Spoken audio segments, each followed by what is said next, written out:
The National Assembly under President William Ruto has been faced with Herculean tasks that have caused friction across the political divide in his 100 days in office. Among them, the decision to exhort the Justice and Legal Affairs Committee to approve the suspension of the Cherera 4. Also, in the first 100 days of the Ruto administration, conversations have kicked off on how Kenya Kwanza and Azimio la Umoja can work together to create the office of the leader of the official opposition. In this last part of the Ruto 100-day scorecard, Melita Oletenges speaks to MPs from both sides of the divide on what the achievements have been so far, including that decision to recommend the suspension of the commissioners.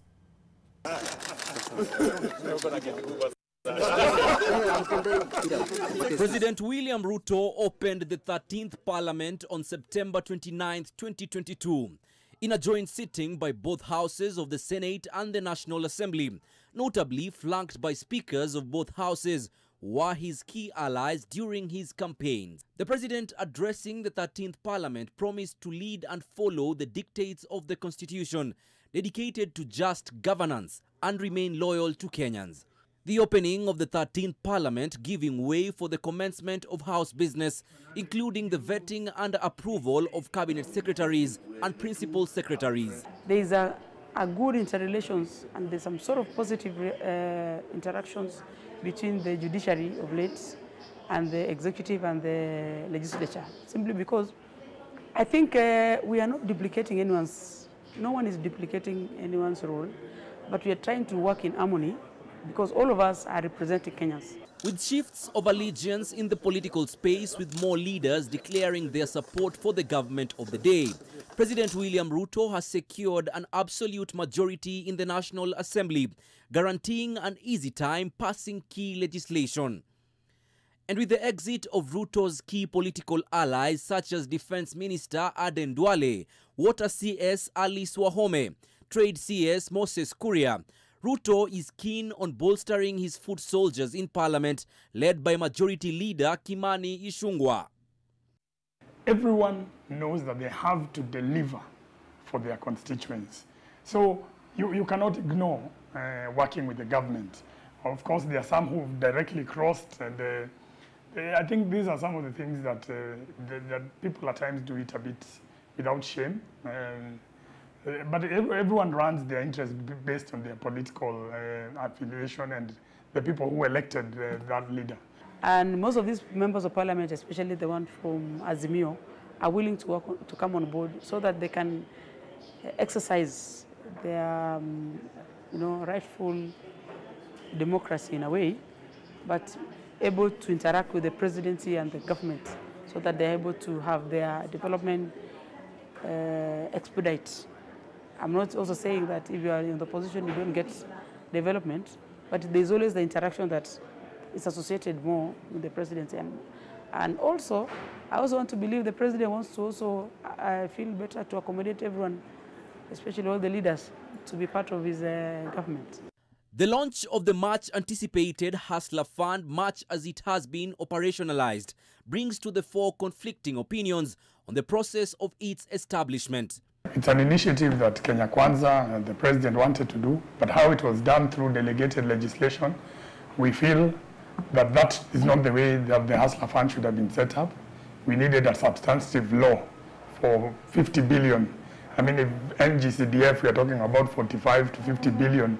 We have a substantive board and a substantive act, and we are trying to entrench that in the Constitution. But in some of these other issues, like the Hustler Fund, going through delegated legislation, we felt it became something that just the executive put to be approved.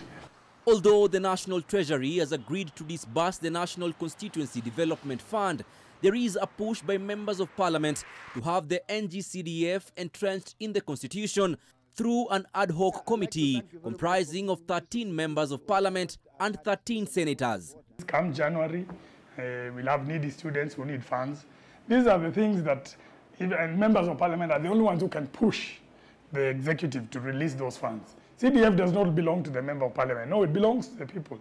Also, a key proposal by President William Ruto is for the office of the official opposition leader to be anchored in law. a proposal that has also been fronted by Azimio la Umoja leader Raila Odinga and his allies. Some of the benefits we had with the constitution that we got from at independence, that the one we had prior to this one, allowed a structured form of engagement between government and opposition on the floor of the House. That is lost. And that's why right now you can talk about parliament being captured, because you don't have an opposition really. We have a majority side and a minority side. Opposition are supposed to be firm and people who are supposed to correct governments of the day. And considering also that we are in a presidential system, it becomes so hard for them not to have a station office where they can be sitting and championing their rights, their positions against government or for governments. The Justice and Legal Affairs Committee of Parliament's decision to suspend the Cherera 4, however, is still a matter that is unsettling to the opposition MPs.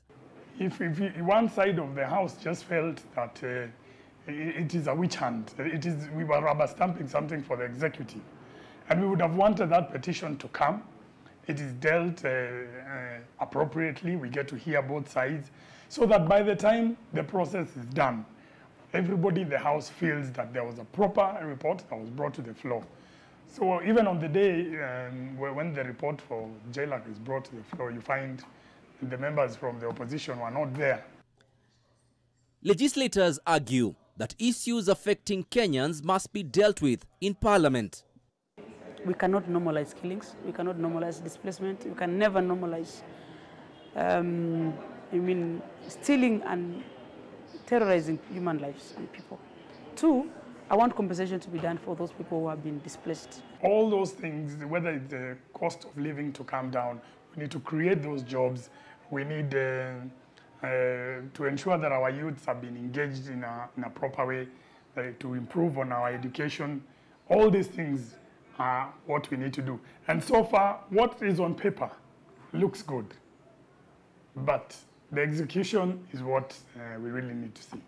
Since the National Government Constituency Development Fund was introduced 18 years ago, 417 billion has been disbursed to constituencies across the country for development projects. According to documents presented in Parliament, in the past 5 years, at least 57 billion of NGCDF funds has been allocated to bursaries, benefiting at least 6 million needy learners.